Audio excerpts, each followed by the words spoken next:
जिल्ह्यातील नगर परिषदा, नगरपंचायती आणि मालेगाव महानगरपालिकेने पाण्याची मागणी व सांडपाणी व्यवस्थापनाबाबत सविस्तर प्रकल्प अहवाल सादर करावेत अशी सूचना जिल्हाधिकारी आयुष प्रसाद यांनी केली आहे। जिल्हाधिकारी कार्यालयातील मध्यवर्ती सभागृहात जिल्हाधिकारी श्री प्रसाद यांच्या अध्यक्षतेखाली पाणीपुरवठा, स्वच्छता व भूमिगत गटार योजनेअंतर्गत सांडपाण्यावर प्रक्रिया करून त्यांच्या पुनर्वापराबाबत बैठक झाली आहे। त्यावेळी ते बोलत होते।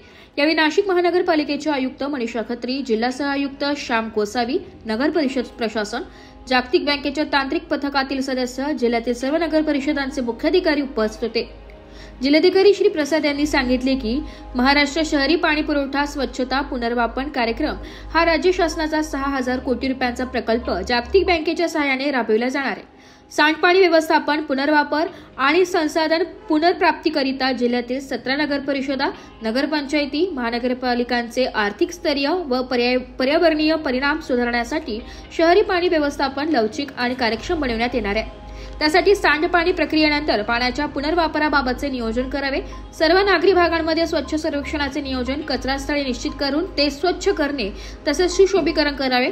तसेच स्वच्छ सर्वेक्षण 2025 स्पर्धेत मानांकन उंचावण्यासाठी सर्व नगर परिषदांनी प्रयत्न करावेत अशाही सूचना त्यांनी केल्या। पीएम सूर्यघर योजनेअंतर्गत शहरी भागातील सर्व घरांना या योजनेचा 2 महिन्यात लाभ देण्यासाठी नियोजन करावे। तसेच मुख्याधिकाऱ्यांनी क्षेत्रीय भेटी देत नागरिक समस्यांचे निराकरण करावे अशाही सूचना त्यांनी केल्या। यावेळी जिल्हाधिकारी श्री प्रसाद यांनी जिल्ह्यातील 11 नगर परिषदांच्या निवडणूक कामांचा सविस्तर आढावा घेतला। ब्युरो रिपोर्ट, नाशिक लोकशाही न्यूज, नाशिक।